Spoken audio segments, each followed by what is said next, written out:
tigilan na natin ang ilusyon na tayo ay isang demokratikong bansa. Ang katotohanan niyan, ang ating bansa ay pinapatakbo ng oligarko. Yan ay pinoint out ni Pangulong Duterte nang siya'y presidente, di ba? Na ang mga presidente ay usually dinidikta ng mga mayayaman sa Maynila. Isa nga lamang anomaly ito si Duterte nung naging presidente ito dahil hindi naman talaga ito close sa mga oligarko. Hindi ba? Pero ngayon ay bumalik ulit tayo sa pamahalaang pinapatakbo uli ng mga kabarkada, kasosyo, kaibigan, at kung ano-ano ng mga oligarko. We're not really a democracy. Okay? A democracy is a country that addresses the general welfare and the interests of the general people. Pero pag makikita natin sa ating mga pulisiya, hindi naman po general interest ng mga Pilipino ang nangingibabaw, kundi ang interest ng mga oligarko na ngayon ay mga kabarkada ng Pangulo at ng kanyang asawa. SAS ang pamahalaan sa pagsasabi na ang Pilipinas ay isang democratic country. Itong mga nangyayaring censorship ngayon, nakaranas din ng SMNI ng censorship nang mawala yung aming Facebook at YouTube pages na milyon din po ang following. Nararamdaman mo ba ang demokrasya kung magpapatuloy ang ganitong trend sa Pilipinas?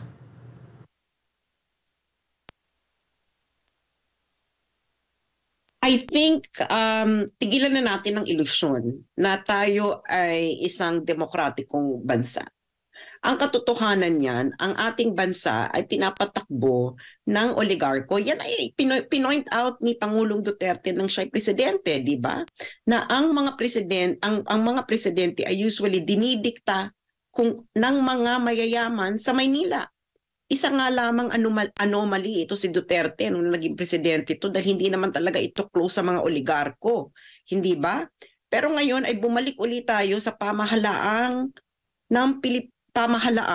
pinapatakbo uli ng mga kabarkada, kasosyo, kaibigan, at kung ano-ano ng mga oligarko. We're not really a democracy. Okay? A democracy is a country that addresses the general welfare and the interests of the general people. Pero pag makikita natin sa ating mga pulisiya, hindi naman po general interest ng mga Pilipino ang nangingibabaw, kundi ang interest ng mga oligarko na ngayon ay mga kabarkada ng Pangulo at ng kanyang asawa.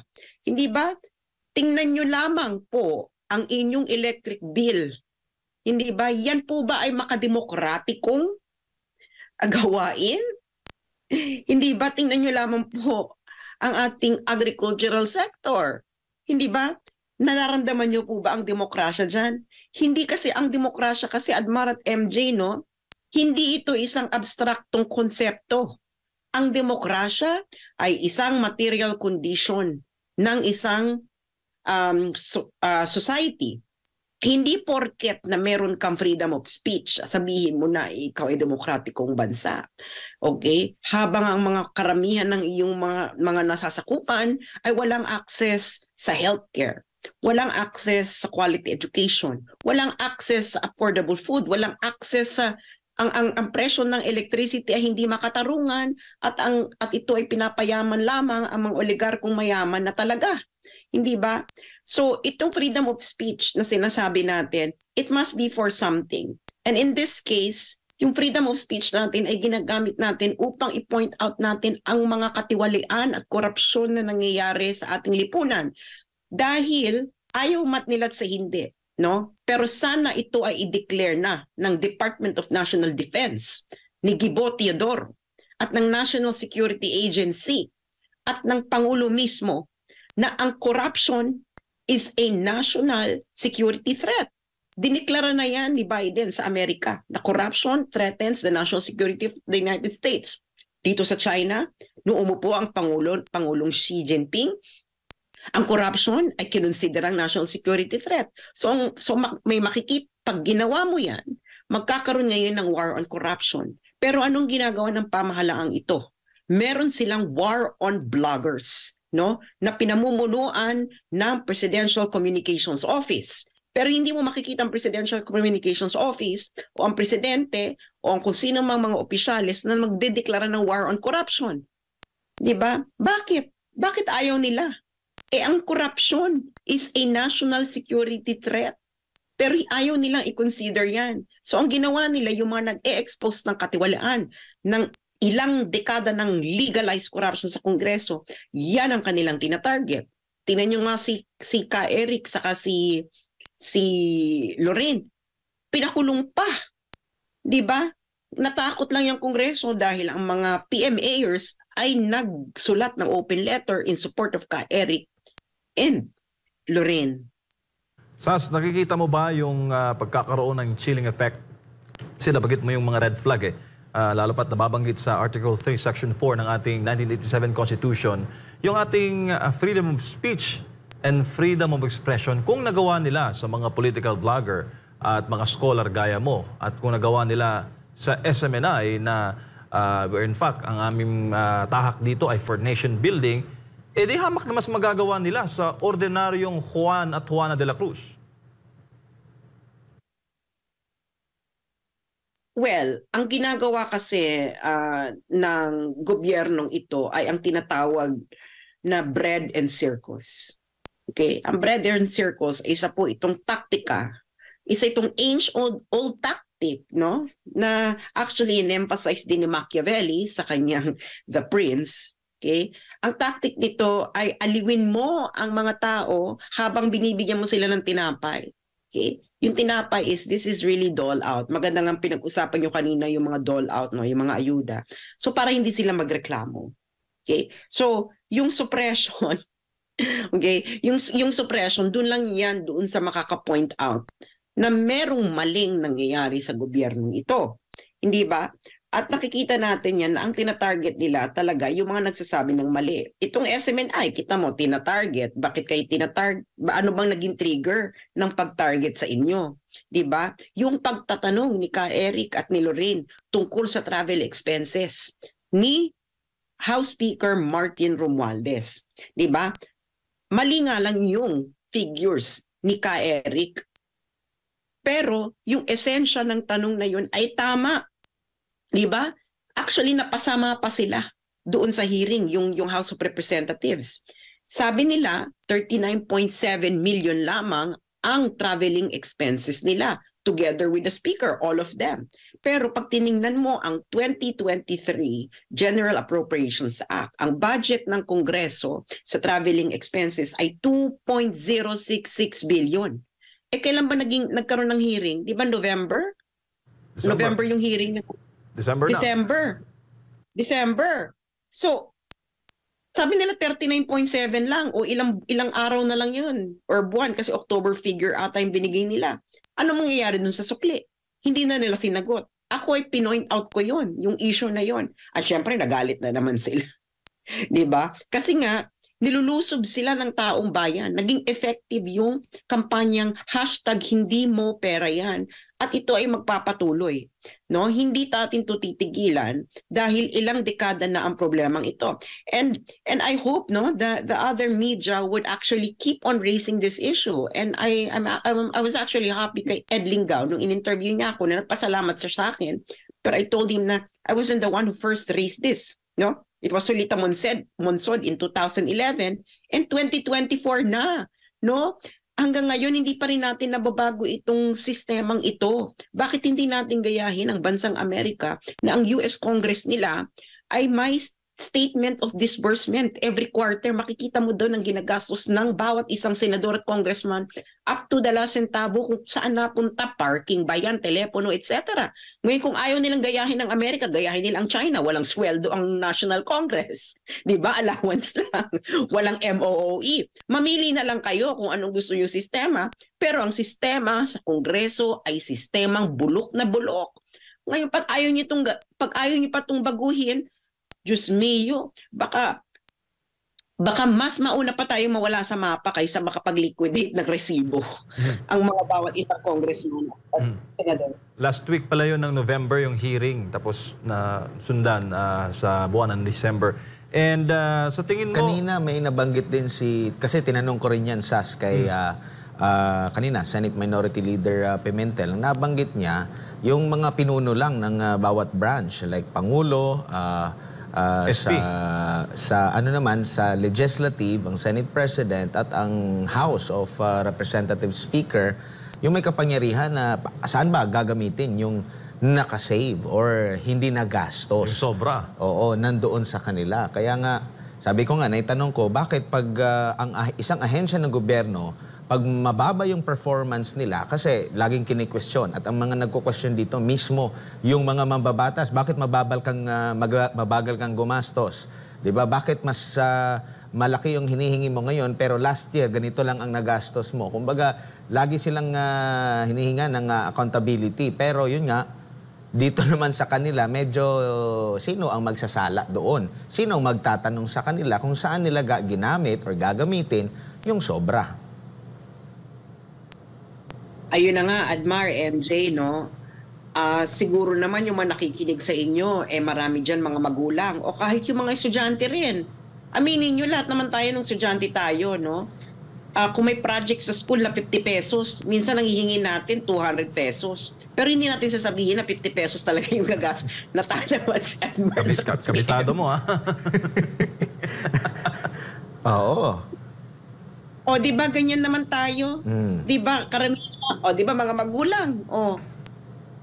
Pero ito kaibang klase. Di ba yung mga magulang pag nalaman nila na 50 pesos lang pala yung gagastusin, siguro ibibigay na lang sa'yo 60 pesos para may pambili ka lang sa malamig, no? Pero hindi ka bibigyan ng 200.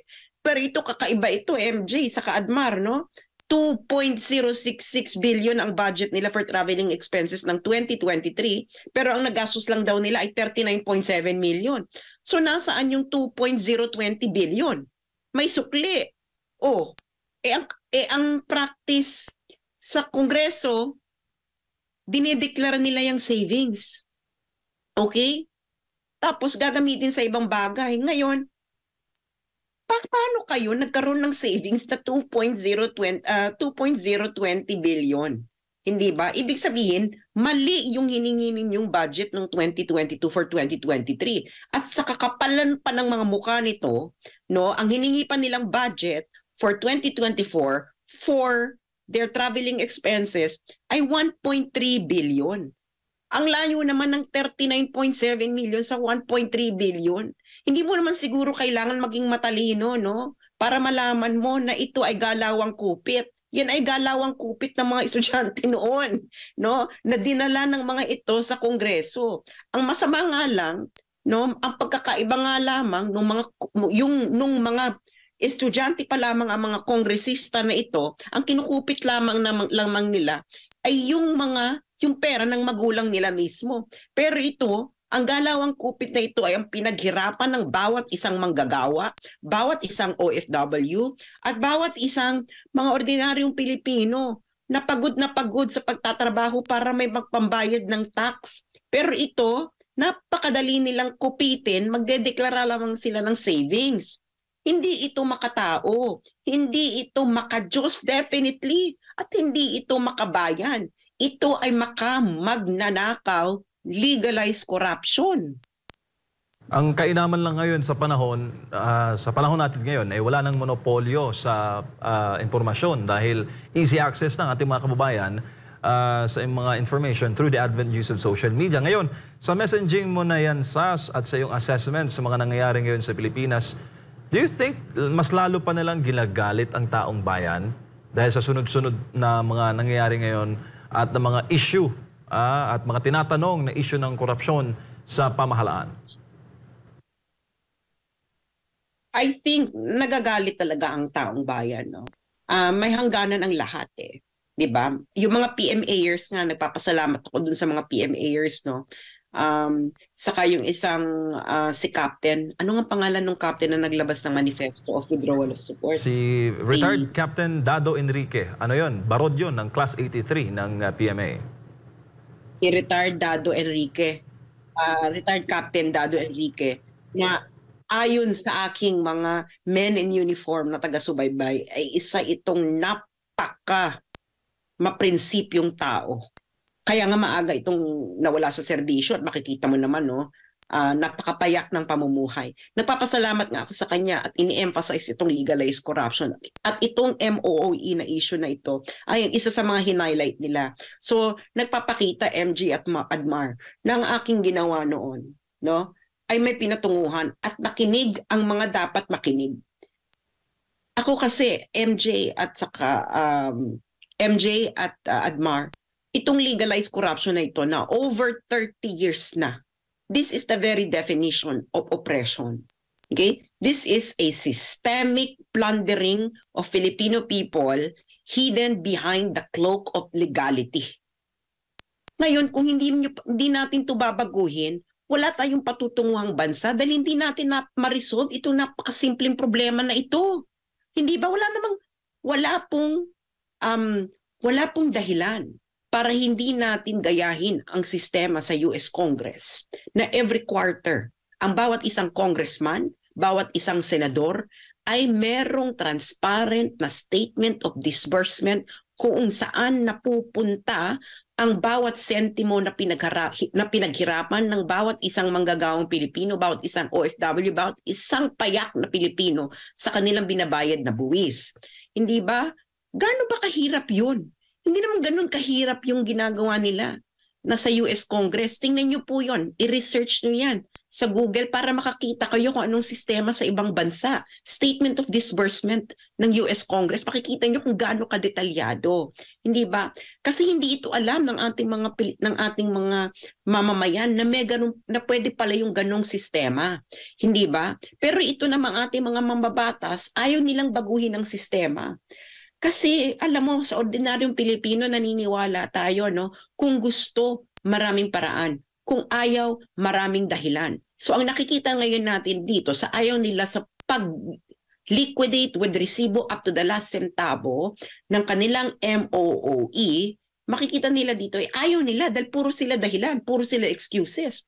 Bibigyan ko kayo ng magandang example. No? I'm pretty sure gusto niyo itong example na ito ng congressman na to.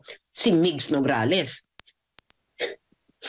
Si Migs Nograles ng PBA party list. Mapapahamak ba kayo dito pag sinabi ko si Migs Nograles? Gora Bells.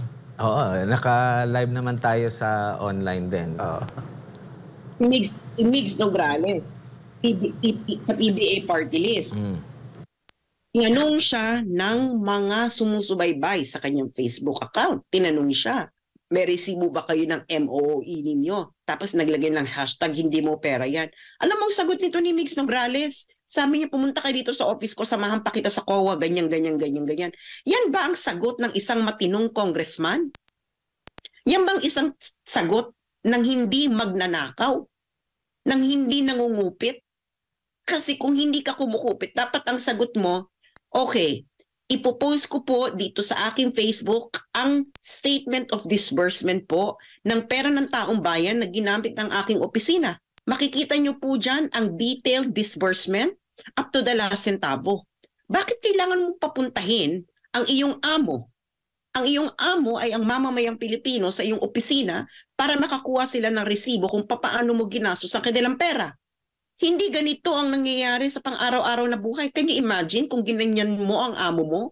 Sinabihan ka ng amo mo sa iyong pinapasukang opisina na tinanong ka ng amo mo, nasan yung resibo? Dito, sabihin mo yung amo mo, pumunta ka dito sa aking bahay at samahan pa kita sa ganyan. Baka ikaw ay nasopla ng iyong amo sa iyong ganyang attitude. Tinanong ka ng iyong amo, which is ang mamamayang Pilipino, kung nasaan ang resibo.